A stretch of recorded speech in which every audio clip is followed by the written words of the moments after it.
Welcome back to the Yankee Chronicle. Our show this week is presented by the Kearsarge Regional School District, where they value the collaborative process while maintaining a sense of self-advocacy and celebrate creativity. We'll meet Chris Geraghty, the vice principal of our Kearsarge High School, and get the status and plan for the implementation of Competency Based Education, curriculum grading, and everything else in the high school. We'll also hear about another murder mystery on a Sunapee Cruise presented by the Newport Opera House. Steve Smith, the owner of WCNL Radio in Newport, will join us, and we'll close out with Pare. He's the facilities director who will give us an update on all major projects completed over the summer and the state of the facilities. But first, a few words from the good businesses that make it possible for us to bring you YCN, your local view, and our Yankee Chronicle. Please stay with us.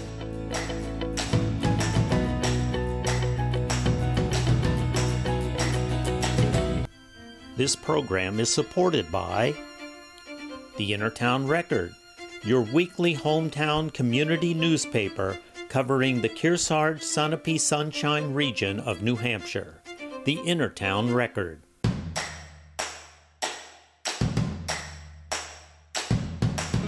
Well, welcome back to Yankee Chronicle. I have a very big title for you coming. I'm speaking to Chris Geraghty, who is the assistant principal at the Kearsarge Regional School District High School. Did I get all that correct? Yes, you did. Yes, you did.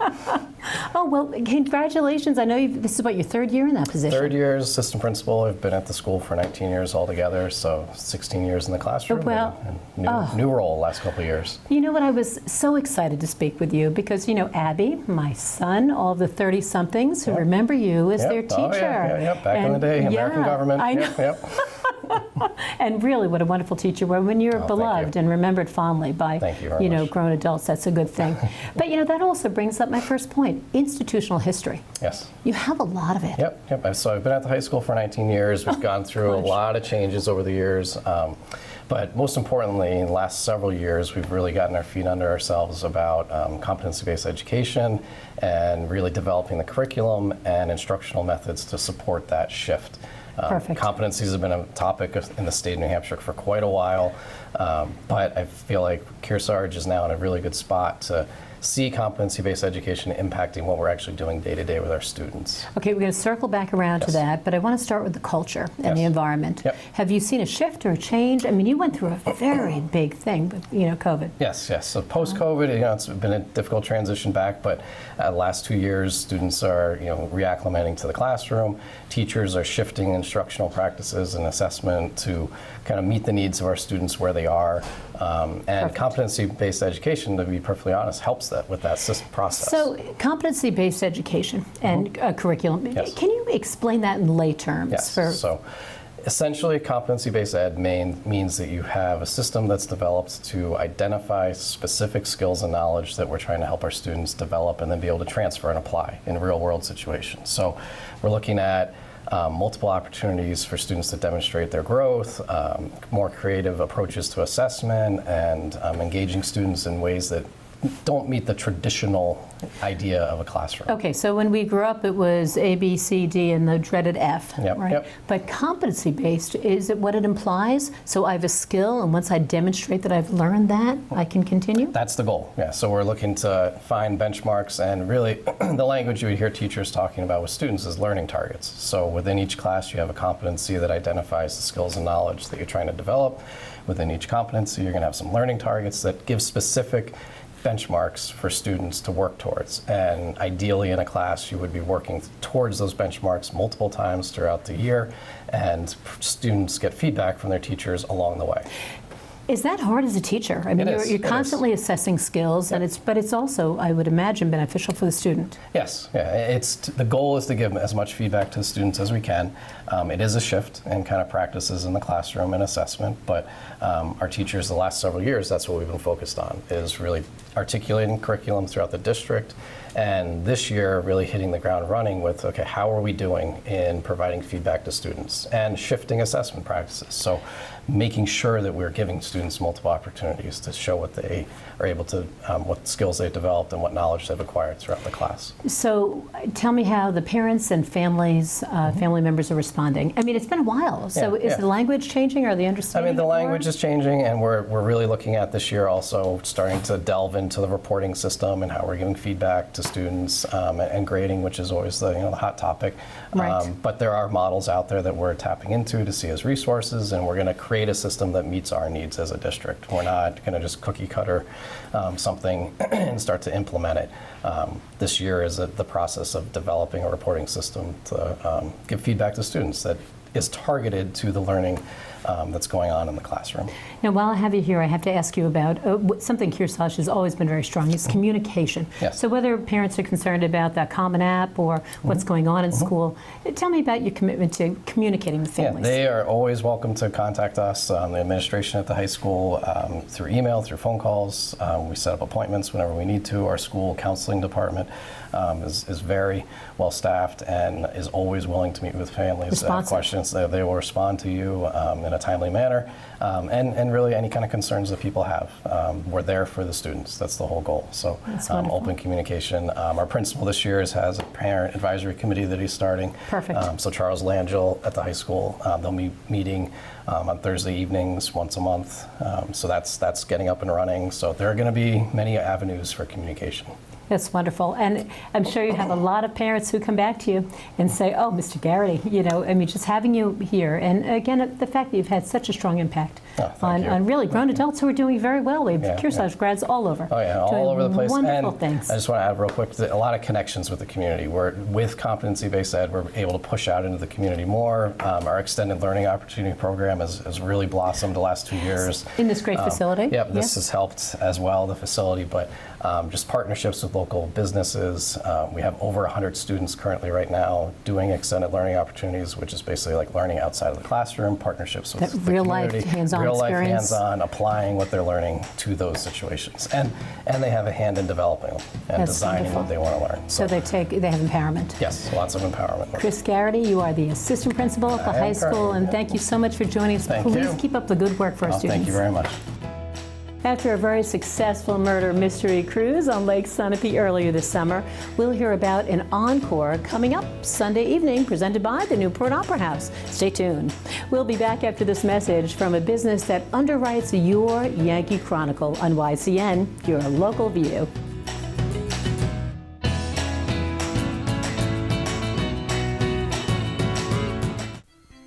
This program is supported by Main Street Bookends of Warner. For books, toys, games, cards, gifts, and a gallery of local art. Main Street Bookends of Warner.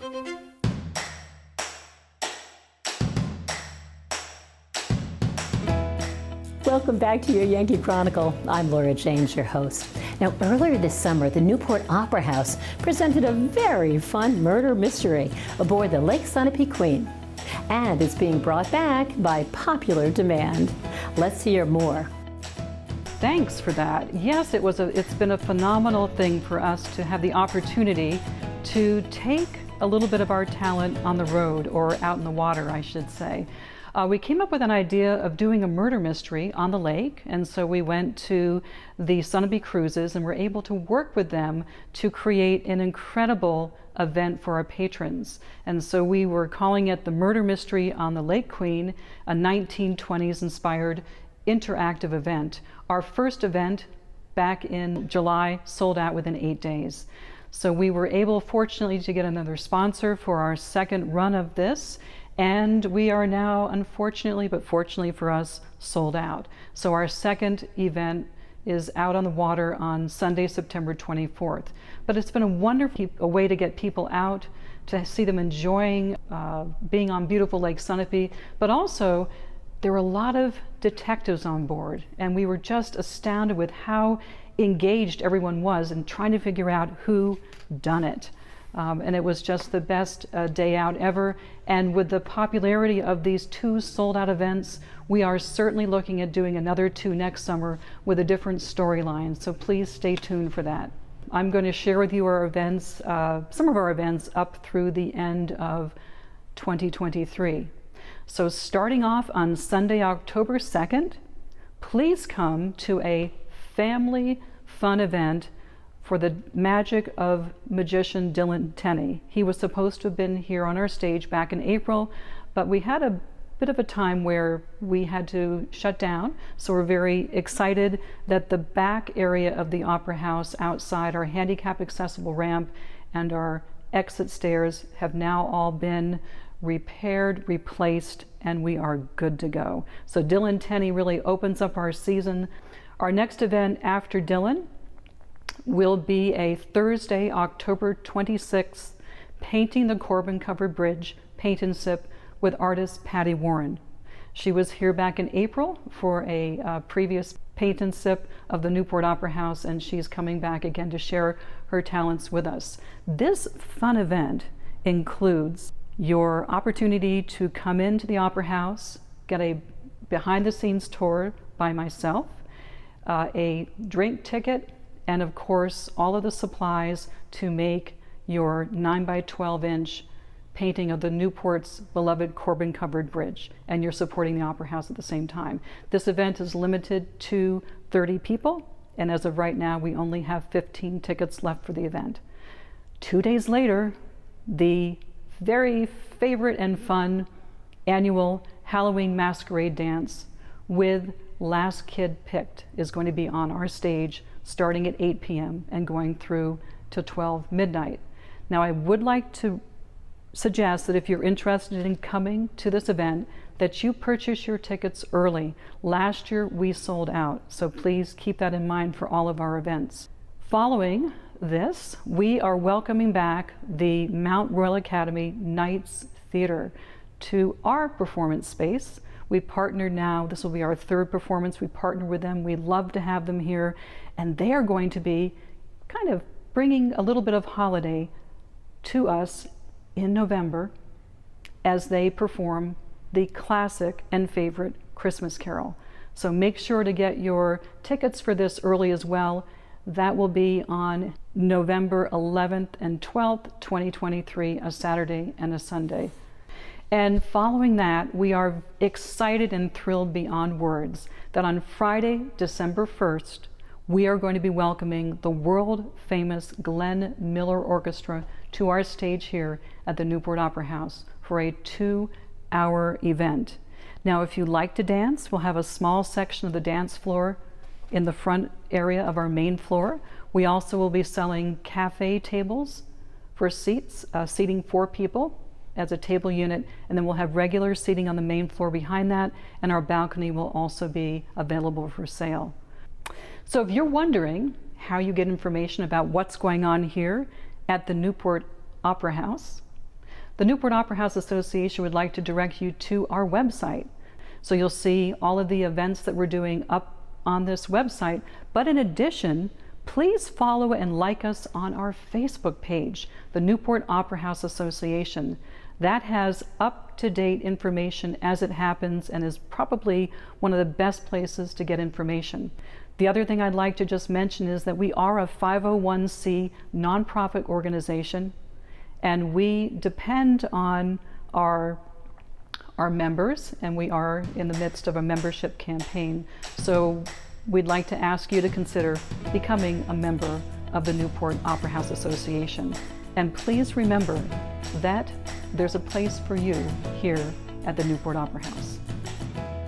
Thank you to Newport Opera House and the good folks from Sunapee Cruises for making this happen again. Steve Smith from WCNL Radio in Newport will join us for a little primer on the importance of local businesses and their support of our community. It's up next here on Yankee Chronicle, so stay tuned.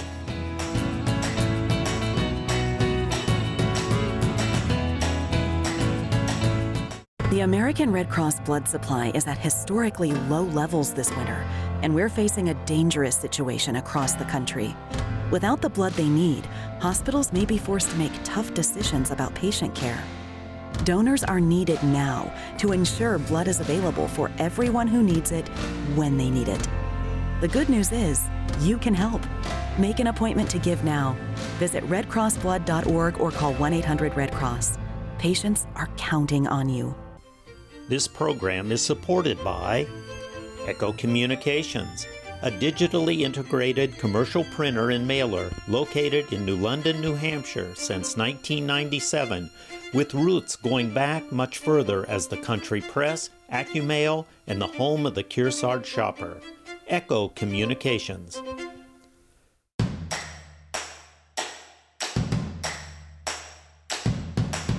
Welcome back to your Yankee Chronicle. This week we are presented by the Kearsarge Regional School District. I'm Laura James, your host. And the local businesses are so important toward maintaining the identity of the community, as we know. So let's hear from Steve Smith on why. So hey, I'm Steve Smith. I'm the general manager of WCNL Radio here in Newport, New Hampshire. I've been doing this here in Newport since 2007. I'm just entering my 26th year in radio this year, which is incredible. Time flies when you're having fun or stuck in a pandemic. I've lost a couple of years because of that too. So yeah, here to talk about media in general. Media's changed. It's a really weird landscape now that it used to just be what's called legacy media, newspaper, TV, and radio. We were the top three dogs in the world. And now the internet has changed everything. Your cell phone, your phone right here has changed absolutely everything. That, you can log on to Amazon Music and pick whatever songs you want, create your own playlist. You can get your news, you can get your sports, you can get your weather all right there. But it's not always local. And that's the thing. That's the importance of not just my station here or YCN for TV or Eagle Times for newspaper or Intertown Record. We all kind of have to work together and still provide that local service. And Amazon doesn't give you that. And I'm not knocking Amazon. It's wonderful that I can sit at home and order boxer shorts and some tires and have them mailed to me through UPS. But you're not going to find out what's happening with the floods when we get hit, or the ham and bean dinner at the church up the road. That's what we do here, and it's so vital. There's still a thirst and a need for these aspects. What YCN does, highlighting the local community from businesses to people of interest, is fantastic. The newspapers do a great job too, but we all rely on advertising, and that's the tough thing about it. When more and more people buy online, they're sending their money elsewhere, and that then hurts your local main streets. It hurts Pleasant Street, Claremont, it hurts Main Street, Newport, it hurts New London, everywhere. You start to see your mom and pops kind of go away. Well, when those mom and pops go away, there goes the donation to the Boy Scouts. There goes the support for your Little League team. There goes your local advertising with myself or with the TV station or your local newspaper. So those go away because Walmart is not advertising here. They don't need to. McDonald's is not advertising here, but your local restaurants are. So we all have bills. It costs money to buy a microphone for me. It costs money for electricity, for my music licensing rights. That's what the advertising does, is supports that. And also, it pays my salary. I like money because it helps me pay for heat and electricity at my house. Without that, I couldn't live. So that's why it's so important to support your local businesses, because it then trickles down to every other aspect. It's a networking that, unless you're in it, you don't really realize how much your dollar supports the community. Now, in regards to the media itself, we're still viable. People are still clamoring. You right now are watching YCN. You are proof how important this is. That if not for you, things like this wouldn't be taking place. So I really do believe that people want to know what's happening in their towns, in their communities. They want to hear their kid's name on the radio. They want to read in the newspaper that their granddaughter made honor roll. that's important. Amazon doesn't give you that. One of the many benefits of supporting your local business is that it's here. You know who you're talking with, you know who the owner of the company is. It's the service after the sale. So let's say, for instance, you buy jewelry and your jewelry breaks. Well, you can run right up the road to MJ Harrington and Company, and they will fix your jewelry. If you need books or whatever, you walk into a bookstore and there's the book. Like, you get to take it home with you and you own it. And you order online. Yeah, you wait a couple days. You don't have that immediately. And I'm not knocking ordering online. I've had to do it myself. Sometimes I can't find things. We do live in rural New Hampshire. It's not like we have a plethora of stores at our fingertips right up the road. But it's still nice to be able to go next door and buy that gift at the store across the road and walk home and you have it. And it's almost a feel-good situation. Like, I got what I needed and I'm supporting this woman who owns her store. Fantastic for her. Thank you, Steve, and thanks to all the businesses that have supported us over the years. Now, when we return, Brett Pare, the Facilities Director at the Kearsarge Regional School District, will join me with an update on the projects going on and a lot more. Stay with us here on Yankee Chronicle on YCN, your local view.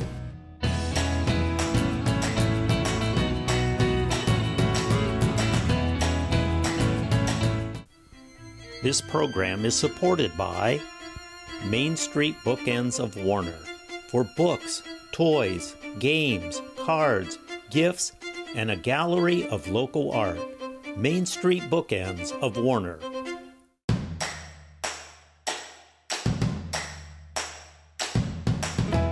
Welcome back to Yankee Chronicle as we continue spreading the good news about what's happening at the school district. So I'm here with Brett Pare, and I have to say, Brett, we were saying your name incorrectly earlier. I apologize. We said Pare instead of Pare. No worries. So my apologies. No worries. Yeah, so you are the Facilities Director. Yep. Yes, so tell us, how long have you been here for? So I've been here a little over a year. This is my second summer with the district, and definitely the busiest summer so far. I bet. Say, tell us, I mean, this is a summer. Everyone's like, oh, yeah, it's summer at the school. That's a really busy time for you. Yeah, you learn how quick they go by as well. No, but we had a successful summer. We accomplished quite a bit. One of our biggest things is the replacement of some boilers at the high school from the 90s. So I think we'll all have some peace of mind going into the cold winter weather this winter. Right, that is a big fear. We have extreme winters then. Yep. Yeah, Yep. And then forget the big projects. Then you have all the small projects too. Mm-hmm. Yeah, I mean, we definitely can't overlook the fact, our custodial staff this summer, we have about 20 custodians, and collectively they cleaned 186 classrooms this summer. It's a lot of work. So a small team that accomplished quite a bit. Right. It's true, and especially post-COVID, we're very much aware of really how cleanliness is important. It really is. So you work with all the directors at the individual schools, the elementary schools, middle school, and the high school, right? Yeah. Were there any other major projects going on this summer? Yeah, we had a lot. I mean, this was our first full summer that we had 4 grounds crew. They were able to accomplish the day-to-day mowing, the athletic fields, but they were also really to take some pride in some of our landscape projects and get the district looking its best. You really see it. Yeah. Because we've been driving around taping these interviews, and beautiful. Yeah, they did a great job. Park-like.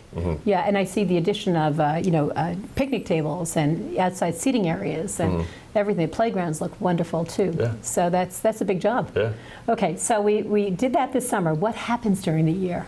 Yeah, so during the year, believe it or not, we're already planning next summer's projects. Lots of work to come, but I think it's important too. We're kind of shifting gears and thinking of what does the district need long term. Right. So we're looking at both facilities needs as well as educational needs to make sure that we're set up for many more years of learning.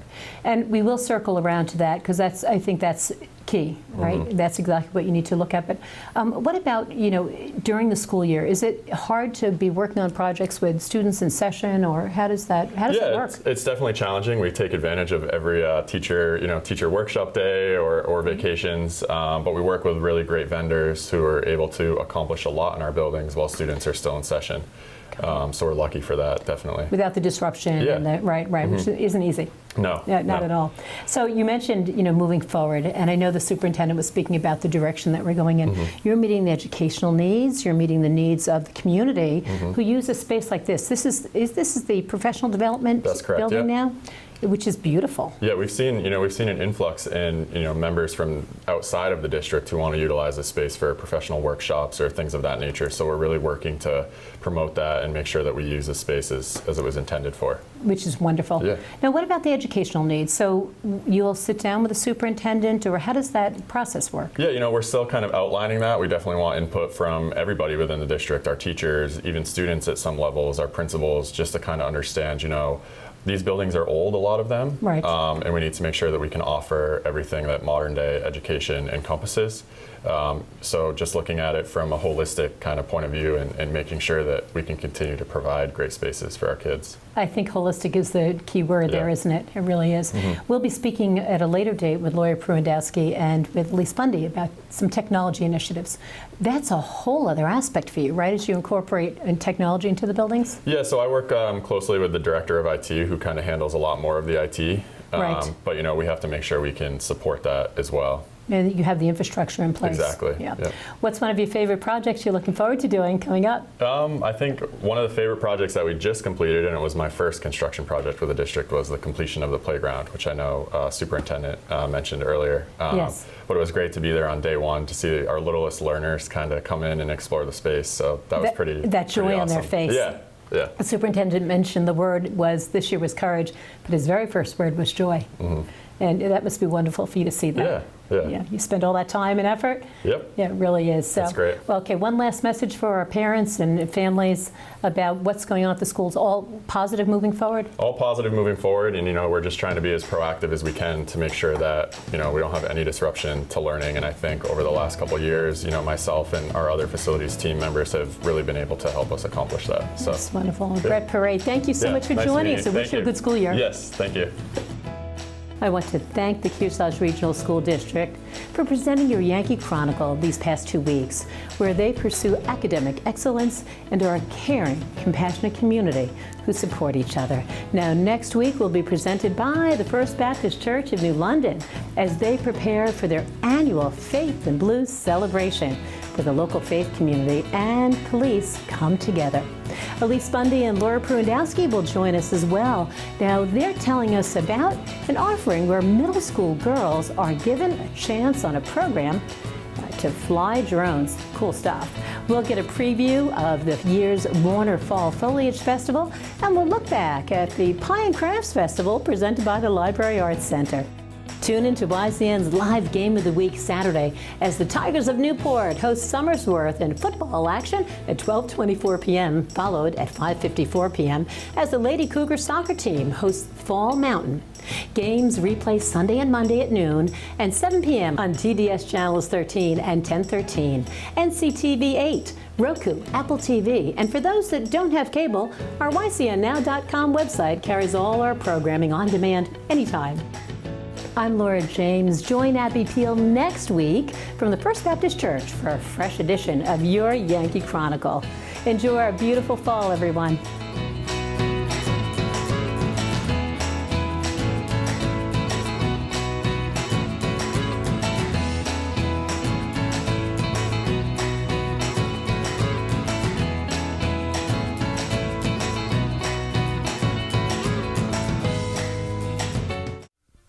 This program is supported by H.R. Clough and Kearsarge Heating. Their full-service model offers oil delivery, propane, motor fuels with design, installation, service, and maintenance of all types of oil, gas, and alternative energy systems, as well as air conditioning, water conditioning systems, and their highly trained and friendly staff will assist you throughout the process of buying, installing, and servicing a full line of energy products. H.R. Clough and Kearsarge Heating. Echo Communications, a digitally integrated commercial printer and mailer located in New London, New Hampshire since 1997, with roots going back much further as the country press, AccuMail, and the home of the Kearsarge shopper. Echo Communications. Main Street Bookends of Warner. For books, toys, games, cards, gifts, and a gallery of local art. Main Street Bookends of Warner. The Innertown Record, your weekly hometown community newspaper covering the Kearsarge Sunapee Sunshine region of New Hampshire. The Innertown Record.